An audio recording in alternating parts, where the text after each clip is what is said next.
Considero interessante conversar consigo, tendo em conta que é cada vez mais raro um jovem interessar-se tanto pela cultura, ainda mais por um género literário como a poesia. Antes de mais, gostava que me desse a sua percepção sobre o que o motivou a escrever este livro. Certo. A poesia e, sobretudo, a minha vontade de escrever são hoje uma necessidade que eu acho que surgiu a partir da música. Sem dúvida que a música tem sido a minha principal fonte de inspiração. E eu encontrei a minha vocação na música muito cedo e de forma quase intuitiva. Não completamente intuitiva, porque ainda era muito novo, quando, pela mão do meu avô e dos meus pais, fui matriculado numa escola de música ainda com 5 anos. E, na altura, tive a sorte de contactar com o universo musical através de um repertório sinfónico extraordinário. Ouvia grandes sinfonias de Mahler, de Dvorak, Beethoven, Mozart, que me despertaram para o universo musical e eu fiquei realmente fascinado. Só mais tarde, uns anos mais tarde, é que já com 8 anos, num dia aberto, tive a plena convicção de que era o piano que eu queria, porque comecei a contactar mais com o repertório de piano, as sonatas de Beethoven, e esse foi talvez o meu momento zero na música. Claro que entre os 5 e os 8 anos vivi uma fase muito importante, aprender a solfejar, mas os 8 anos e... Um leigo em literatura muitas vezes não tem a consciência da importância da música, por exemplo, para a poesia, para a escrita poética. Exatamente. No seu caso é um facto. É verdade, sobretudo a nível formal, porque o trabalho que se faz a nível musical é muito semelhante ao exercício poético, porque requer uma preocupação poética constante. Por exemplo, a música secciona-se em frases. Portanto, existem frases que são frases melódicas e a execução faz a partir da condução dessas frases. Portanto, é muito importante compreender a sua natureza. Ou seja, se determinada passagem, por exemplo, é meio indefinida, é muito importante perceber se o é porque as notas estão muito intrincadas, porque é turva, porque é difusa. Essa preocupação pela tonalidade certa, pela cor certa, é uma preocupação permanente na poesia e lidando com as mesmas dificuldades que são. Portanto, podemos considerar que na gênese do seu gosto pela poesia também está a música. Exatamente, sem dúvida está a música que tem um propósito semelhante ao da poesia, com uma grande dificuldade, que é de dar forma, tanto através da música como da palavra, a determinados sentimentos, a determinadas sensações que experimentamos de forma tão intensa, muitas vezes, e mesmo que se guarde um tempo entre o sentir e o escrever, muitas vezes não é fácil dar essa forma, mesmo que como pessoa não se escreva à flor da pele. Não é? Eu tive o cuidado de preparar esta entrevista porque realmente considero atípica esta situação de um jovem escrever um livro de poesia e ter uma assiduidade tão grande naquilo que é a participação cultural, o gosto pela cultura, e por isso detalhei com cuidado a leitura deste livro. E uma das características que considerei interessante é desde já o título, que é muito original, que é Nas Minhas Margens. O porquê deste título? Porque há um facto que me é particularmente feliz, que é o ter nascido com o apelido Rio. E, portanto... Olha, por acaso não fiz essa associação, mas é interessante. É verdade. E o Rio tem, como sabe, uma conotação, um valor poético muito especial. E, por isso, mais do que metaforicamente, eu sou de facto Rio. E as minhas margens são aquilo que me rodeia, são aquilo que me influencia, que me vai moldando. São, sobretudo, pessoas, experiências, conhecimentos, e é claro que as minhas margens são muito importantes na minha vida e neste livro em particular, porque, sem querer qualquer tipo de pretenciosismo ou de presunção, estes poemas são, sobretudo, de caráter filosófico. Portanto, a estrutura é poética, mas a matriz é filosófica, e esse é um valor muito importante na filosofia, a consciência dos outros, a permanência dessas margens em nós, daí o título. Li também com atenção o prefácio do livro, que é de uma figura ilustre ligada à literatura portuguesa, que é a doutora Elisa Costa Pinto, que disse, e para não me enganar vou citar: a ousadia formal está no regresso à convenção e à regra. O que eu lhe queria perguntar é, de que modo é que a música contribui para a sua disciplina formal? Bem, terei de falar também do meu gosto musical. Eu não gosto especialmente de música contemporânea. Há música contemporânea muito boa, não é toda igual, como em qualquer época, mas pensando, por exemplo, um bocadinho da história da música, a começar pela Idade Média, que foi um período terrível em várias dimensões, mas na música houve coisas positivas. Por exemplo, São Gregório, que criou um sistema musical, e hoje ainda existe o canto gregoriano, mas a música era sobretudo litúrgica e, portanto, durante muito tempo o prazer musical era considerado pecado. E eu dou muito valor... Exceto se fosse ligado à igreja e à Exatamente, religião. para atrair mais fiéis, mas eu dou muito valor ao que o homem conseguiu conquistar. Foram precisos séculos de trabalho, de dedicação, de empenho para construir determinadas regras de composição musical, para se criarem padrões a nível de condução melódica, de cadências, de tonalidades. E, embora cada época tenha naturalmente as suas especificidades, que nos permitem distinguir uma peça do período barroco, ou do clássico, ou do romântico, eu sinto em todas essas épocas que existe um padrão que me faz acreditar que Deus poderia falar através daquela música. E na música contemporânea, e eu admito que possa ser uma falha ao nível da minha sensibilidade, porque existe música contemporânea muito boa, mas há uma certa carência desse tipo de regras e às vezes até mesmo de tonalidade que fazem com que eu não consiga sentir a mesma coisa. E na literatura, e sobretudo na poesia, as transformações que aconteceram são muito semelhantes às que aconteceram na música. E por isso existe hoje em dia uma espécie de culto de, chamemos-lhe intelectuais, que olham para a rima como se fosse, sobretudo se a rima for num esquema de ABAB, por exemplo, como se fosse algo provinciano, como se a rima fosse popular e por isso perdesse valor literário. E eu acho que isso é um enorme preconceito. E a minha poesia é uma poesia que rima, e quando existe uma mensagem de primeira ou segunda ordem mais ou menos superficial, essa vantagem da musicalidade é uma grande, tem um valor muito positivo, e por isso a minha formação musical não é alheia a essa forma. Até que ponto é que a vocação que tem poderá ser um farol para a escolha profissional? Há uma sintonia entre a vocação e a escolha profissional? Certo.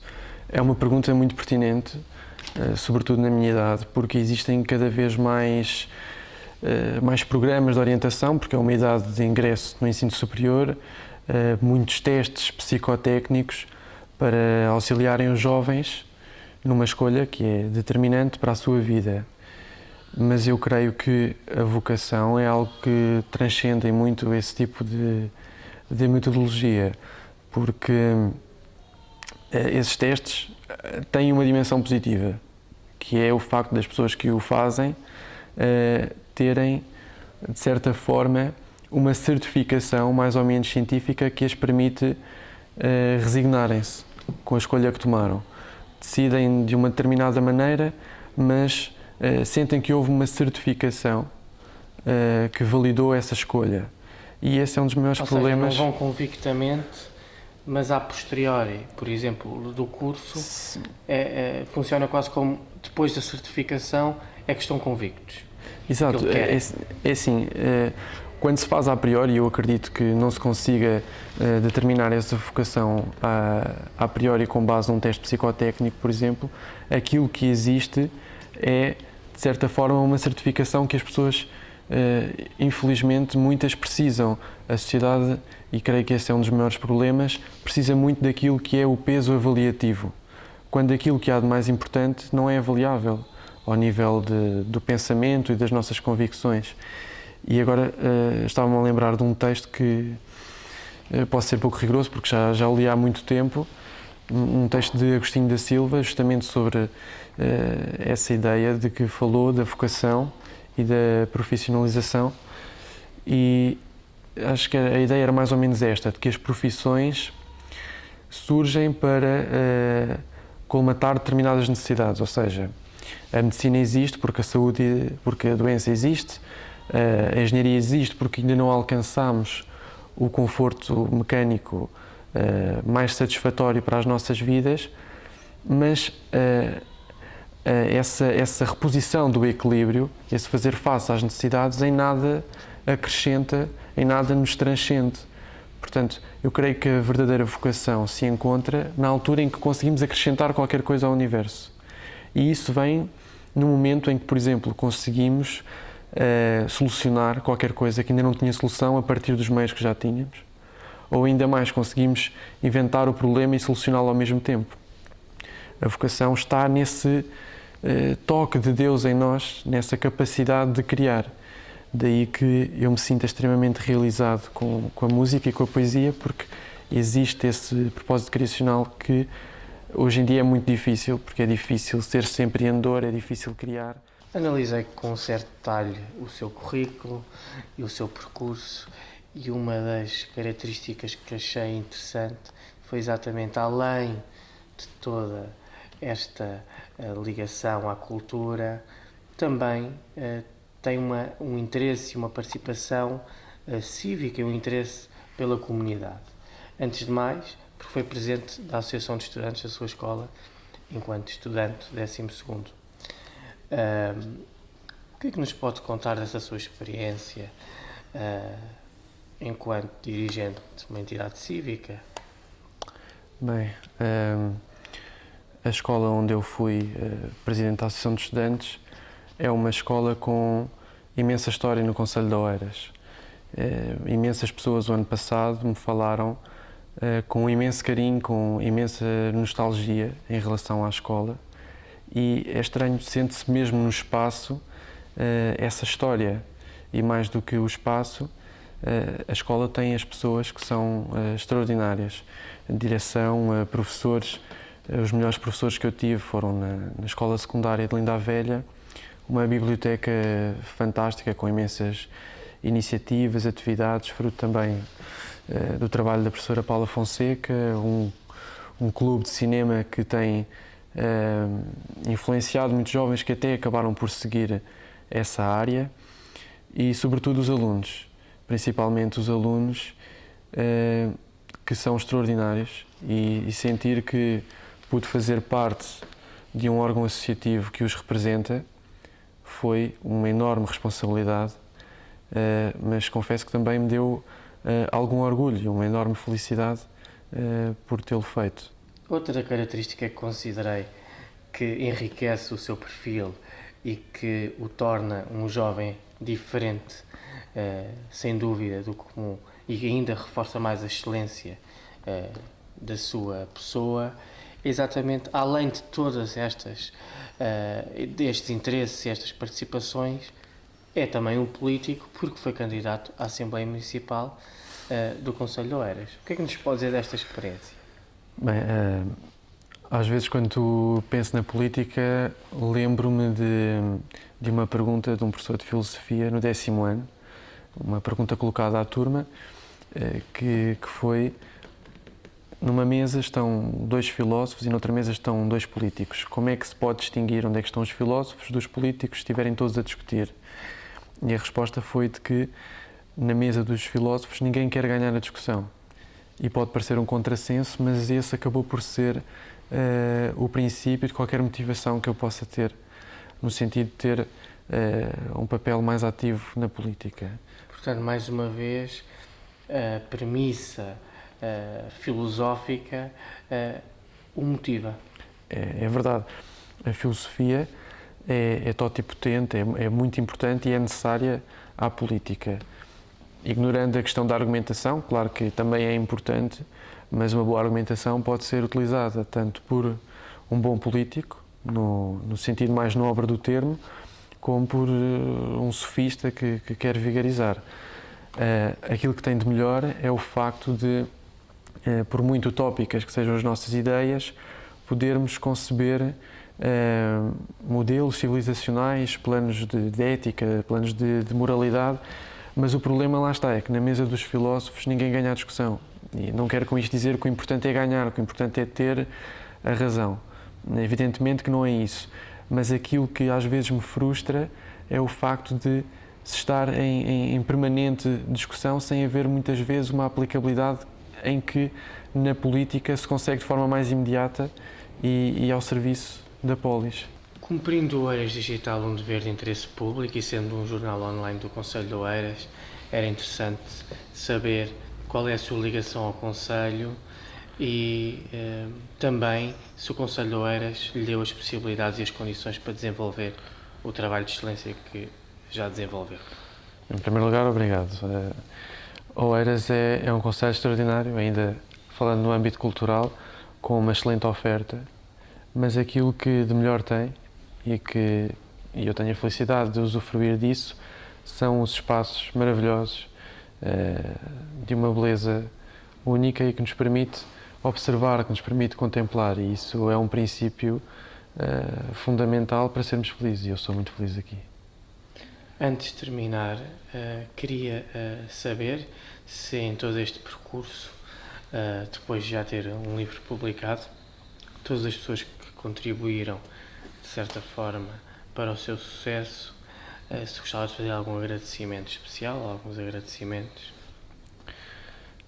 Sobretudo aos meus pais, que foi a quem eu dediquei o meu livro, e ao meu avô. Não só por me terem conduzido ao universo musical e por me terem posto na música, mas também por todo o retorno, todo o feedback que tenho recebido da parte deles, sempre que me motivo a fazer qualquer coisa, e este livro é também uma concretização deles. João Rio, foi um prazer conversar consigo. Parabéns pela excelência que traz para o Concelho de Oeiras. Obrigado. E votos que continue a desenvolver este tipo de trabalhos. Muito obrigado.